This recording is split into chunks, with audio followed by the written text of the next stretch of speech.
It was a quiet afternoon in early autumn, the kind that draped the town in a golden light as the sun angled toward the horizon. I had been living in this old house for nearly 2 decades, a place that once echoed with laughter and love when my husband was alive. The house had never felt so empty. It wasn't that it had changed physically. Everything still stood exactly as it had been when my husband was alive. The same pictures hung on the walls, the same worn books lined the shelves, and even his old sweaters were tucked away in the closet, their scent fading but still faintly detectable if I buried my face in the fabric.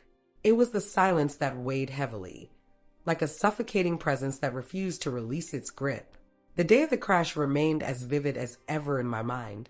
We had been driving back from a weekend getaway, a rare chance for us to escape our busy lives, when the car skidded out of control on a rain-slicked road.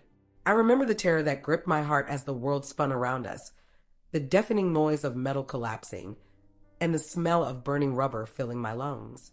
When I woke up in the hospital, my body battered but intact, I learned that my husband hadn't been as fortunate. It was as though a part of me had died with him that day. The months following his death were the hardest I had ever faced. Some days, the grief felt like a physical wound, a constant ache in my chest that throbbed with every breath. I would spend entire afternoons in bed, unable to summon the energy to face the world. At times, I would wander through the house like a ghost, touching the things he had once touched, trying to feel close to him in some small way.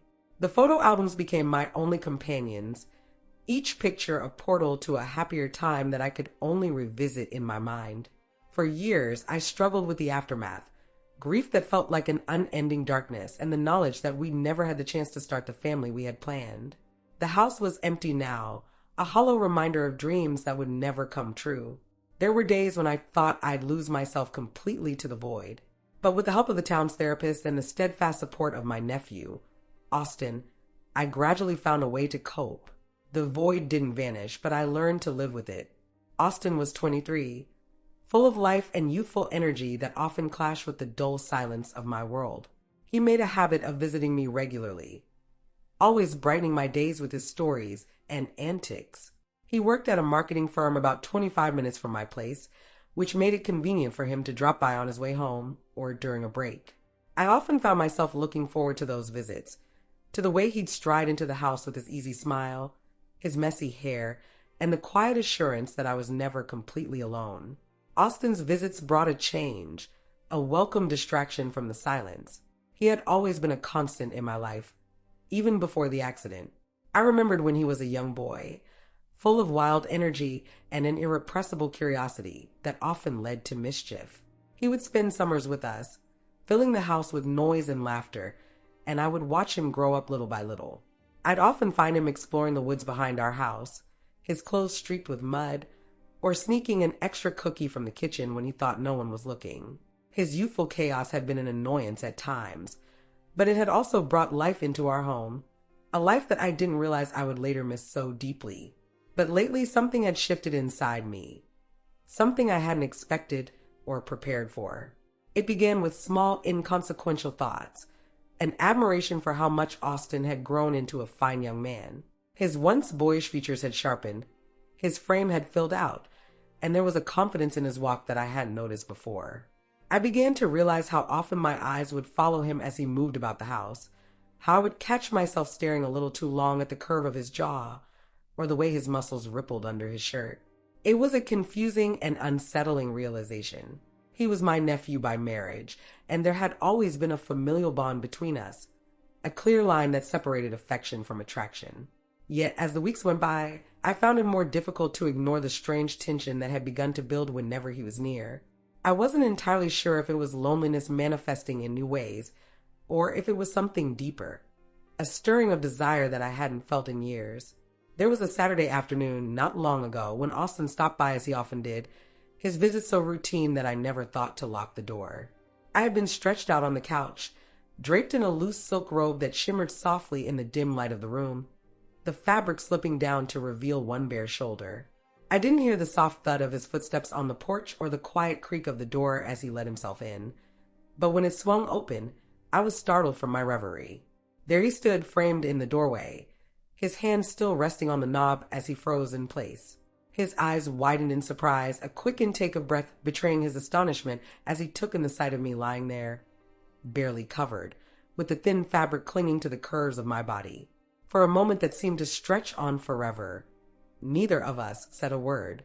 The silence hung between us, heavy and electric. His gaze, intense and unbroken, traced the contours of my form, lingering at the subtle dip of my waist, the gentle rise of my hips, and the curve of my exposed shoulder.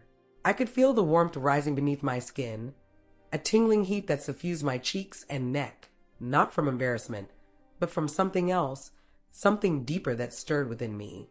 It was a kind of awareness that prickled at the edges of my consciousness, a recognition of the unspoken tension that had always existed between us, now brought to the surface and laid bare.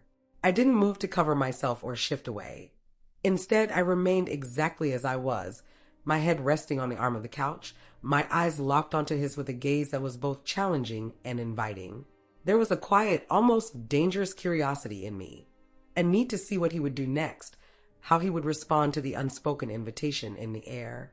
His breath seemed to catch in his throat as he stood rooted to the spot, his gaze drifting down the length of my body with an agonizing slowness, as if he were memorizing every inch. I wondered if his thoughts mirrored the ones that had been creeping into my mind during those sleepless nights when the house was silent and the darkness seemed to wrap itself around me like a second skin.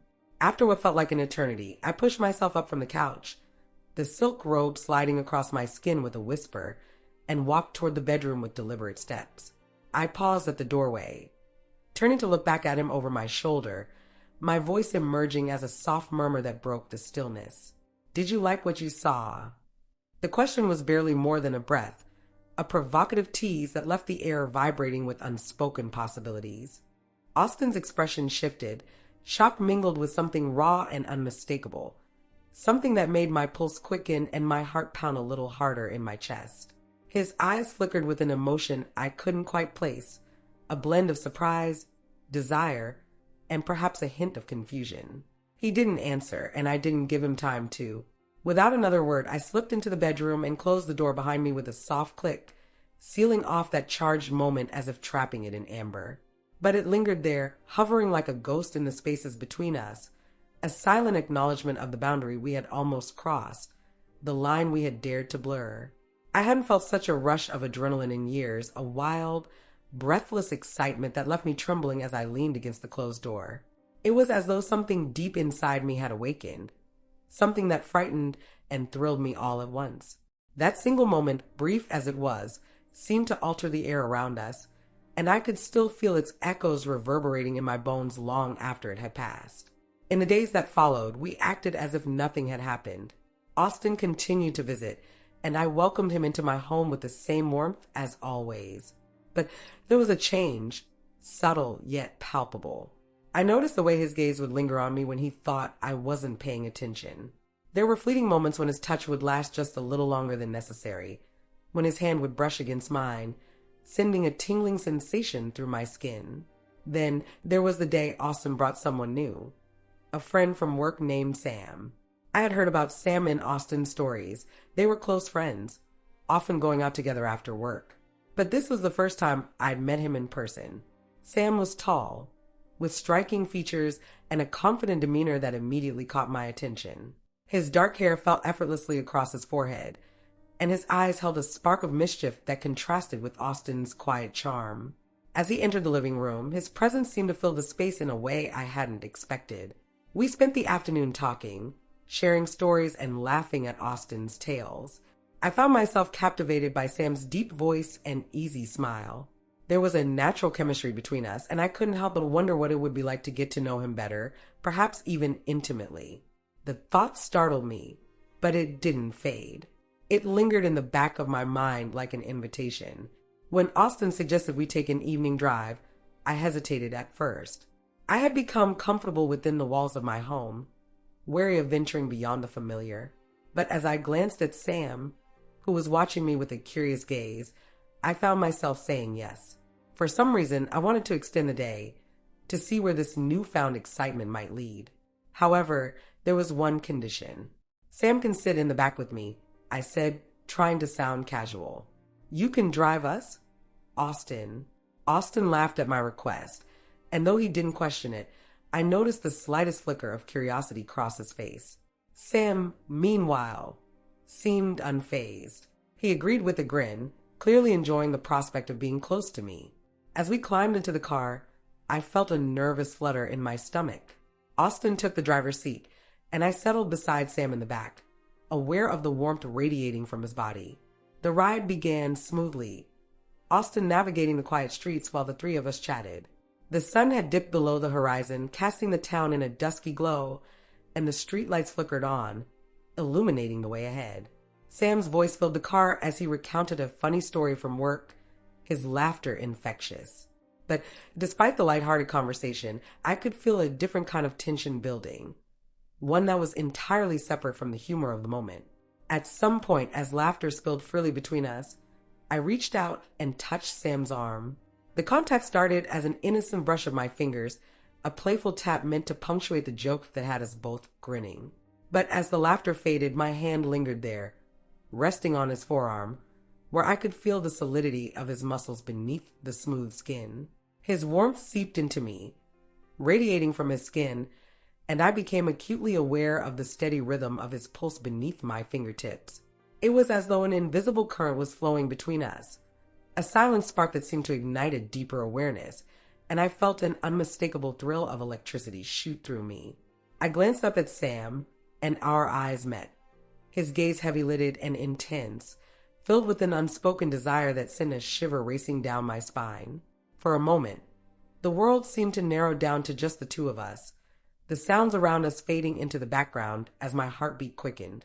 Before I could even second-guess the impulse, my hand began to drift lower, tracing a slow path down his arm and brushing against his thigh. The fabric of his jeans was rough beneath my fingers, contrasting with the heat radiating from his skin underneath, and I felt a heady rush of anticipation as I inched closer to the edge of his zipper.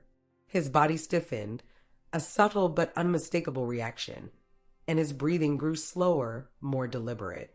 It was as if he was trying to keep his composure, trying not to give away the sudden tension that had surged between us. But I could feel it, a mutual recognition in the air, as if we both understood without words that we were venturing into uncharted territory, crossing a line that could not be easily uncrossed. There was no mistaking the shift. It was palpable, almost like the atmosphere changing before a storm. Sam's hand responded in kind, his fingers sliding up my side in a slow, deliberate motion. I could feel the warmth of his palm through the thin fabric of my blouse, then the coolness of the air as his hand slipped beneath it, finding the bare skin underneath. His touch was gentle, yet filled with a restrained urgency, his fingertips tracing slow, teasing circles along my side that sent a delicious shudder rippling through me. I bit back aghast, my lips parting slightly as a surge of heat unfurled in my chest, spreading outward until it seemed to touch every nerve. Our hands continued to roam, the touches discreet but unmistakably intimate, hidden beneath the casual movements of our bodies. There was a secret language in the way we explored each other, our fingers speaking of desire in soft, stolen caresses. It was as if we were playing a dangerous game, one where the stakes were impossibly high, and the thrill of almost being caught only added fuel to the fire. Austin remained oblivious in the front seat, keeping up the conversation without a clue as to the forbidden intimacy unfolding just behind him. Each word he spoke seemed to amplify the tension, to underscore the precariousness of what we were doing. The risk made it all the more exhilarating. It was as though we were dancing on the edge of a blade where a single wrong move could expose us, yet that danger made every touch, every lingering glance feel electric. The taste of forbidden desire hung heavy in the air, intoxicating and impossible to resist. It was a craving that took hold of me, making me want to push the boundaries further, to see just how far we could go without shattering the fragile illusion of innocence we had so carefully maintained. When we finally pulled up to my house, the spell was broken. Sam and I separated quickly, our breaths still heavy with the heat of the moment. I thanked them for the drive and said goodbye, a part of me aching with unfulfilled longing as I watched the car disappear down the street. There was a dull emptiness when I stepped back inside my house, a lingering sense that I had left something incomplete. But as I leaned against the door, closing my eyes, I could still feel Sam's touch on my skin. The evening had stirred something in me that hadn't been awakened for a very long time. I wasn't sure where this would lead or if it would happen again. But I knew one thing. For the first time since my husband's death, I felt truly alive. As I leaned against the door, I let the events of the evening replay in my mind. I could still feel the heat of Sam's hand on my waist, the thrill of the forbidden coursing through my veins. But there was also an ache, a hollowness that settled in as the adrenaline faded. I had crossed the line, but I wasn't sure where it would lead, or if it was a path I was prepared to follow.